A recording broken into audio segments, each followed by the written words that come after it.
Welcome to the Mr. Bobcats podcast. I'm your host, Will. Yo, it's Chris. Hornets. Lose. Hornets lose once It's again a against the reoccurring theme. recurring team. I think it's going to be like this most of the season. We lose 111 to 105 in our second in season tournament game of the season against the Miami Heat.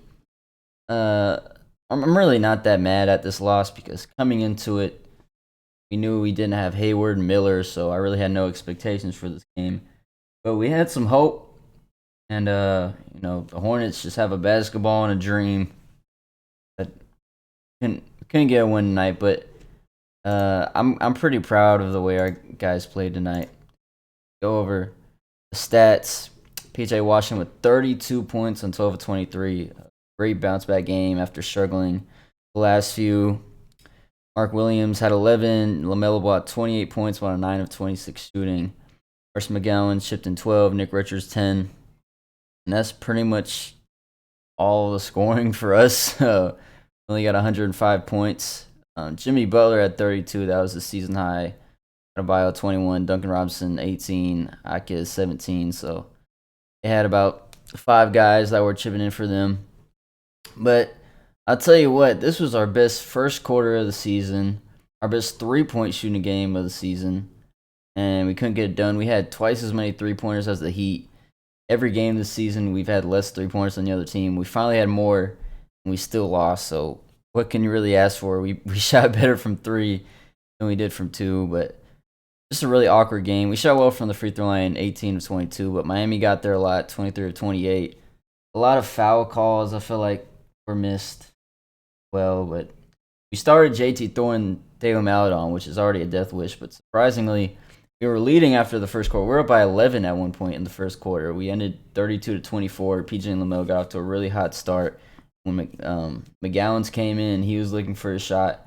And the second quarter starts. Miami starts like a zone, and they just completely shut us down. All with Jimmy Butler on the bench as well. They outscored us 33 to 16. It was 57 to 48 at the half, and then we never led the rest of the game. But I mean, at halftime, our team had 11 turnovers. LaMelo finished the game with, I think, 8 turnovers. Not great, but yeah, we had a lot of calls that were missed on our end. Third quarter, we were hanging in there, and I think finally this game, Steve Clifford gave up on Dale out on JT Thor. He said, "I can't do this anymore." Like, he just took him out of the lineup completely. So the fourth quarter, our lineup was LaMelo, Nick Richards, Nick Smith Jr., Washington, and McGowan's. And that lineup was competing defensively, not amazing, but Mark Williams did his thing in the first half, but obviously Steve Clifford went to Nick Richards this game. I thought he was being a little bit more aggressive on the boards, and he finished with 25 minutes to Mark Williams 23. But in the fourth quarter, we got to 5 with 8 minutes left, and we had some great energy plays. A LaMelo layup, a lob to Nick Richards, a PJ Washington 3, and it felt like we had all the momentum. Nick Smith Jr. hit a 3 and had a lot of good energy on defense, but we just couldn't get a stop. That's been the problem all year. We score on offense, and then they score right back. So if you're doing back and forth, there's no way for us to get back into the game. And that was pretty much it. We played hard. I think we gave up the least amount of points all season with 111, which is still a lot, but we also had one of our worst scoring games since Detroit with only 105 points. So what can you really ask for in terms of the game? That's pretty much it on stats. But I think going in the next game, it seems like we might see some more Nick Smith Jr. minutes. So I'll ask you, what did you see from him tonight and Bryce McGowan's in that fourth quarter lineup, and how do you think we could carry that into next game, assuming that maybe Miller and Hayward will be out for a game or two? I just want to mention, do not forget the fact that Miles Bridges actually returns for our next game, correct? If I'm not mistaken. At least so. We don't know how much he will play off rip, but Clifford did say he would play a huge role Yeah. immediately. So to answer your question, Bryce McGowan's finally feeling confident tonight. He's actually shooting the ball, being a little bit more aggressive, which is good. We want that out of him. Um, Nick Smith Jr., I liked his energy out there. you could tell he worked hard on defense. Almost got away with a steal, but does not catch the ball, so that's all right. Um, I'm just messing. But no, I mean they both showed energy. They both hit two clutch 3-pointers. But at the end of the day, we still lost the game. But I like their energy for tonight's game. Because McGowan's has been struggling. So yeah. So I'm glad Clifford at least tried something. I mean, we really had nothing to lose the game. We lose every game, so what else is there to lose, right? He says Yeah. finally, I'm just gonna because we played a lot of Ish Smith minutes tonight. And Ish Smith really doesn't do anything for us on both ends. He doesn't shoot the ball very well. He's too small to make an impact on defense. He went with some younger players and said, "Hey, Nick Smith Jr., I'll try you out." And he's trying to earn minutes, so I knew he would go out there and play hard, which is all you can really ask for. Hit a big three, cool, but not a lot of leaky black minutes tonight. He was 0 for 2 in the 3 minutes he played. After the burst he gave us in that Knicks game, I thought maybe we'd see more of him, but who knows? We don't really know what's going on in Clifford's mind. I figured this is the game you would play him if we're down two of our starters, but he said no. Yeah, Theo Maudon and JT Thor are still playing way too many minutes. I mean, by halftime, they had 45 minutes combined and only 7 points. So, like, what are they out there Oh, doing? 51 minutes total. 51 minutes total Yeah. between the both of them for 7 points. Not to For mention on seven 2 of points. 11 shooting, because Theo Maudon was 0 for 5 this game, was 2 for 11 last game. Great 2 game stretch for him. My God. He plays the most minutes out of any two-way player in league history. No two-way player should be starting games. What two way? What two way? Where's the two way? I don't see no two way. I see a guy that goes out there and just runs suicides up and down, and purposely loses people games. There's no two way about. There's no defense. There's no offense. There's nothing. There's no passing. There's no. There's nothing, bro. There's nothing. There's really nothing. There's no dribbling. The only thing he's good at is clapping for our teammates. And then he knows, bro. He knows, bro. He sees us having momentum. Then that's when he decides, let me get the ball, let me chuck up some BS, and hopefully my teammates will clap for me too. Yeah, they ain't clap for you, bro. You 0 for 5. Get out. JT Thor chucking up BS too. Come on, man. Come on. Um, Hoping we're healthy, right? If we get everyone healthy, which unfortunately to start the season we haven't been. If we get all of our players, I'm hoping the amount on JT Thor are getting very limited minutes. I hope not more than like 10 combined between both of them. I hope zero. Zero. Really Zero. zero, but I've had it, especially with Maladon. Zero. Send him to Greensboro. Bye-bye. Bye-bye. Enjoy Greensboro Swarm. I've had enough. Give me, bro. Give me Nick Smith minutes over him, please, and Bryce McGowan minutes. Sorry, I can't. Which then I know. I don't know if we were going to get into this or not, but Isaiah Thomas. Yes, it does. For those of you that don't know, Isaiah Thomas, according to sources, has contacted Mitch Kupchak in possibly signing with the Hornets again. Which I don't know. What do you think about that? I'm opposed to it. I don't want some old midget taking minutes from our younger players. Because can't play defense. We already struggle on defense. We don't need another negative defensive player, like a really negative defensive player. I'd rather have people like Nick Smith Jr. out there playing minutes, even already over Ish Smith. So if you had Ish Smith and Isaiah Thomas on our bench, like why two undersized point guards that can't play defense and don't add anything to our team when we're seems like we're pretty much losing on purpose. Like why are we playing? I don't know. I don't want them honestly. I wouldn't mind having him because he wasn't bad when he was with us, to be honest. Again, that has zero effect on our defense. Like we will not improve on defense. If anything, it will get worse. But um, he wasn't bad. I'll admit he wasn't bad when he was with us, and I feel like even if he were to join the team, that would. I mean, I think Nick Smith Jr. would still get some minutes because he can also play shooting guard.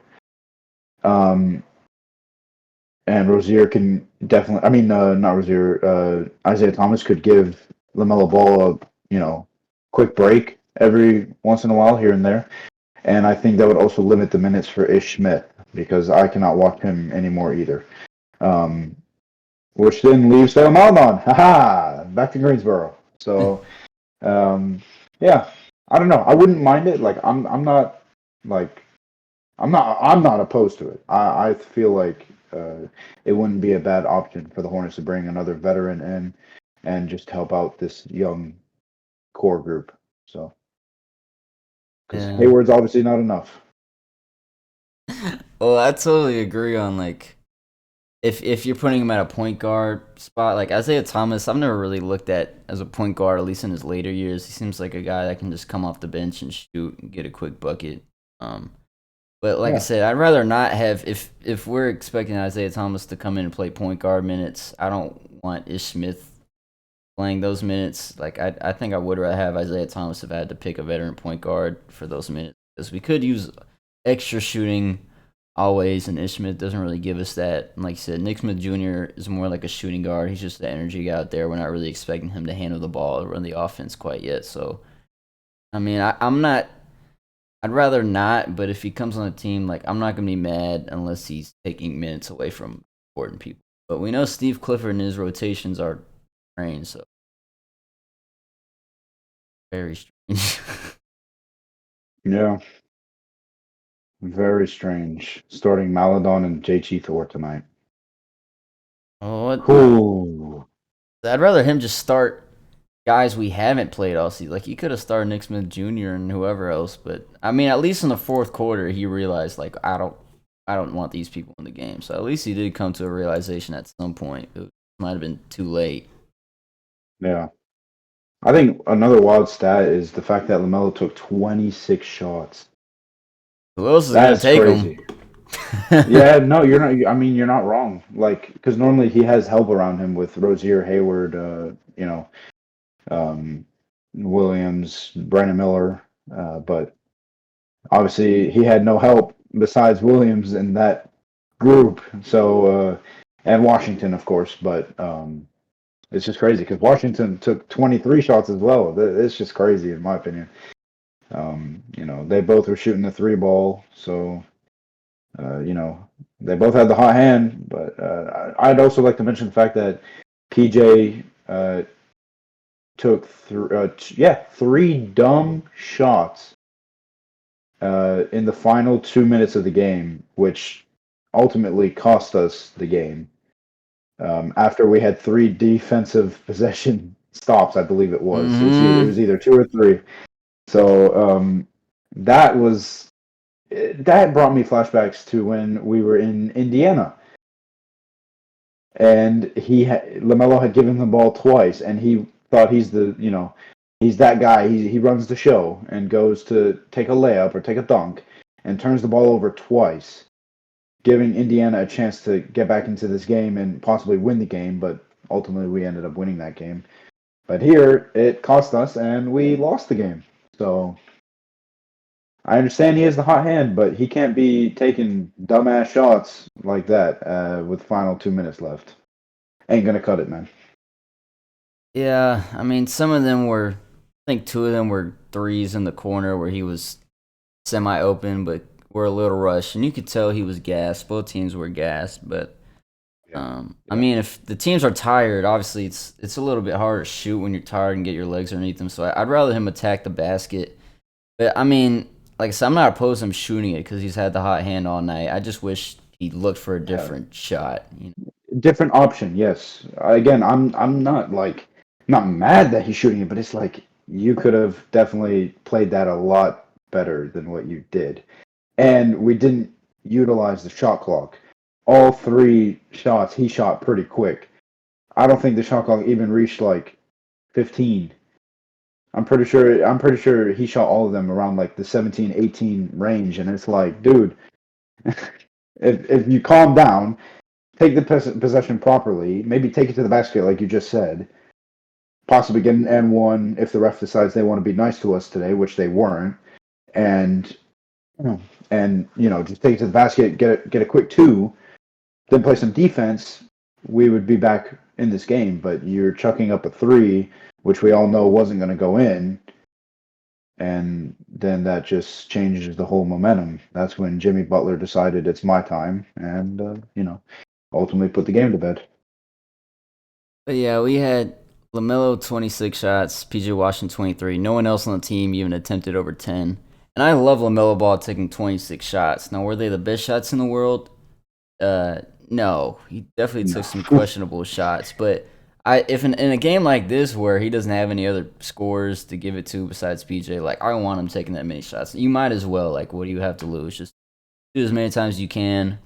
But he still tries to force things, and he can never seem to get all the way to the basket. He has trouble finishing strong. But he was getting hacked a lot, and the refs weren't calling it. So I'll give him a little bit of slack, but I'm fine with 20. Like, honestly, if him and PJ both shot 40 shots, I would have been totally fine with it. But for this game, Bryce McGowan's was 4-7. I would have liked for him to be more aggressive because he came in the game pretty aggressive, and then he sort of stopped. So this was the game for him to shoot as many times as he wanted to, and I wish he shot a little bit more.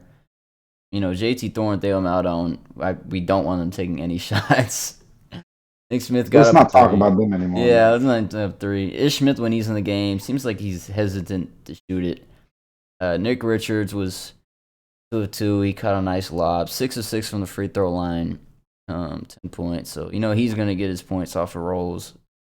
Shots near the basket. But also Mark Williams 5 of 5. But I think Nick Richards was the better player of this game for sure. And I think Steve Clifford saw that. So, for games like this, like I said, we finally shot well from the three-point line, but we can't put everything together. It's like each game we've done something well, but we haven't put it all together in one game. Yeah. So, I don't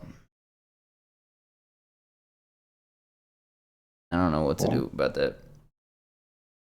Well, moving on, to our next game. We face the Milwaukee Bucks on Friday. Well, that means it gives the Hornets a 2-day rest. Hopefully, Hayward should be ready and prepared to go. Not sure what the injury status looks like on Rozier as of right now, but it would also be good to see Miles Bridges back in the lineup. And then hopefully Brandon Miller could possibly be available. If not, he'll miss one more game. No problem, but at least we'd have someone like Miles Bridges come in and fill in that empty space, which Brandon Miller leaves if he were to be ruled out for Friday's game. The matchup predictor has 64% to the Milwaukee Bucks and 35% to your Charlotte Hornets. Hey, I mean, Damian Lillard has been on and off all season. If he's playing next game, who knows? We might have a shot. Oh, man, I think if we get... Look, okay, we're probably going to lose because we won't have a full healthy team, but I think if we were healthy, we would win. I think the Hornets will lose, but... Yeah. You said Bucks win? I think the Bucks will probably win. I mean, this is also considered an in-season tournament game. Forgot to mention that earlier, but I don't know. I feel like the Hornets will turn up, have a different play style, different attitude, and I think they'll come out with the win. Because there's been previous times where the Bucks actually came to Charlotte and Giannis wasn't able to do much. He would get his rebounds. He would get a couple points here and there. Like, if I'm not mistaken, it was last season or the season before where he struggled offensively against us. He had a good defensive game, but he struggled offensively. But of course, their points at the time came from other players like Chris Middleton, Drew Holiday, uh, I believe even Brooke Lopez. You know, they're big 3/4. So Yeah, we had a yeah, game last year against them where I think we beat them 139 to something, and Terry Rozier had like 40 points, and we've played yep. them well sometimes. We know what we're going up against. That's what I think. That's like the one team I feel like we know what our challenge is and what exactly we need to do if we want to get the win. So we'll see. We'll find out. Big challenge for Mark Williams again, who definitely struggles against more physical teams and centers. Like tonight, he has some Yeah. issues against Adebayo, and the Heat as a team are just very physical and will get in under your skin. So that'll be a good test for him. Hopefully, Lamel's a little more efficient and see if PJ can carry his efficiency from this game to the Bucks game, and then we'll see what happens with Miles Bridges. I guess I don't know. I'm very curious to see what goes on with that. If he's really gonna play a lot or what will go on. Excited. Considering our injuries, yes, I believe he'll play a lot. So All right, it's been almost yeah, like 600 days for him, so we'll see if he's out there. Imagine he gets injured the first game. yeah, That's we'd be injuries galore, bro. The amount of injuries we have is ridiculous. already bad, so that definitely That makes doesn't it help. even worse. Makes it even worse. All right, well Yeah, that's all we got for today. Mr. Bobcats podcast. I'm my host Will. your host Chris. We will see you next time. Peace.